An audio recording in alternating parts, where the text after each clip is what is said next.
Time to talk some Texas recruiting. A few major developments we got to cover today. It wasn't a big official visit weekend out in Austin. They're going to have one of those coming up later in June, but there were some things I want to talk about. We got Texas recruiting insider Justin Wells on.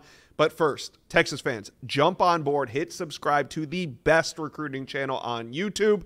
I appreciate it. All right, let's bring on Justin Wells from Inside Texas. And Justin, we're sitting here, big visit weekend all over the country, but you and I, we're starting the segment off because we got to talk 2026 quarterbacks. They are dropping like flies. 2 in the top 10 committed this week. 1 to Notre Dame, 1 to Florida. And QB Diabell, the number 4 ranked quarterback in the class, was on campus in Austin. He camped for a day. He visited.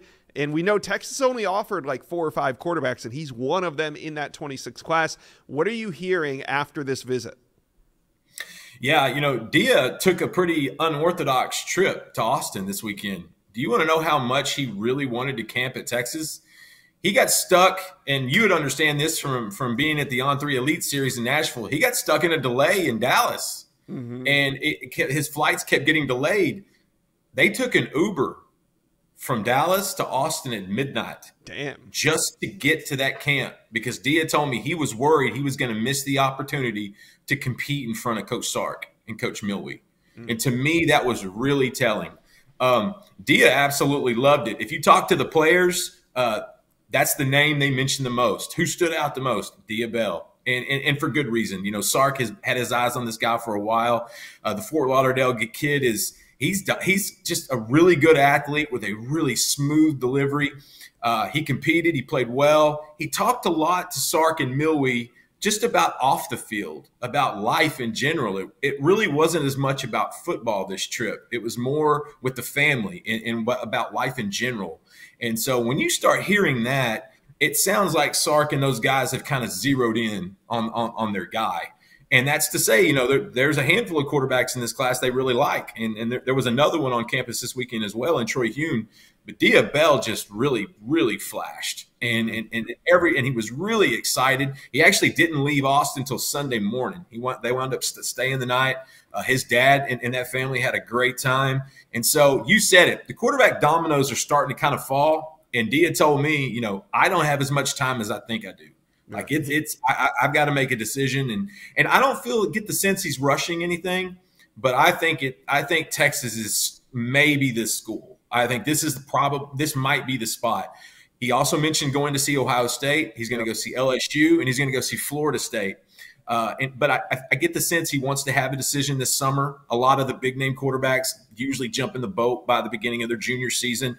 Sark would love that to be the case here. And so I thought Texas and Diabell were in a great spot before this weekend. It's fantastic now for those guys.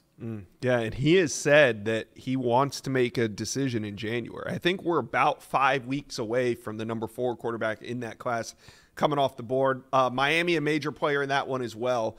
Let's move on. Edge Javian Hilson. This is big news. He's the number 4 ranked edge in the country, inside the top 50 overall. Now, he's already flipped his commitment once, and that was in January. He went from Bama to FSU, but he's been flirting with Alabama. Yes, he could actually flip back to Alabama.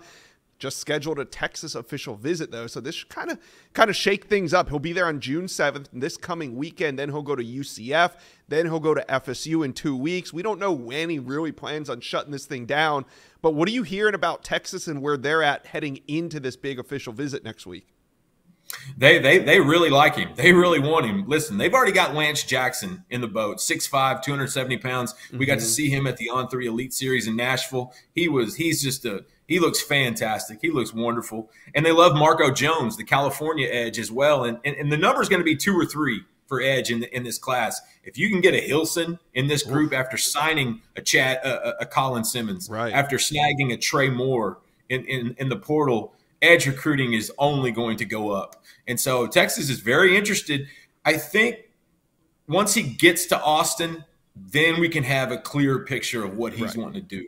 like get, those out-of-state kids, you always got to be kind of, I generally don't go too much until they get on campus. And for a kid that's flip-flopped a little bit, you're watching. But Texas is in the mix. Steve Wiltfong posted an updated Inside Texas. Please go check that out. And he's a kid that you got to watch. Listen, they want two really good edge guys in this class. And I think they feel like they're in a good spot with Marco Jones. They're battling Michigan. They're battling, a handful of other places. But they love the foundation with Lance Jackson. And Hilson's a guy that has a ton of upside, Josh, as you know. So any chance they get, if they get him on campus and this thing starts getting real, it should be a lot of fun in a couple months. I know he's got incredible combination of size and athleticism, one of the best edge rushers in the country. Now let's talk about Texas offering now we've talked a lot about SMU in these Texas segments, but it's always been Keelan Russell. But this weekend, Texas offers SMU safety commit Nathan Tillman. He's from Mansfield, Texas. What are we hearing? Is this a priority target that they're trying to flip? This is a guy this is what you call one of your later senior evaluations. But this kid, give SMU credit for being early on this guy. Yeah. I actually went to Timberview this spring to go see Dylan Battle, the defensive tackle that Texas was in the mix, early on. Until I met Tillman coming and going. And we sat there and chatted for 5 or 10 minutes before I saw Dylan. And so I got to know him a little bit and really didn't know what direction that recruitment was going to go. He hadn't really heard from Texas. All of a sudden, Blake Gideon and Terry Joseph and PK are in the mix, and he's got an offer. And let me tell you something, that really got his attention. I got to catch up with him on Saturday. He wasn't one of the visitors to Austin this weekend. He got that offer that morning, but I'd caught up with him before the camp actually started. And, he's thrilled. He's excited. He says what most kids in state say when they get a Texas offer. It means a lot. Especially with the way that program is climbing and that trajectory. He's a legit 6'1", 180 pounds.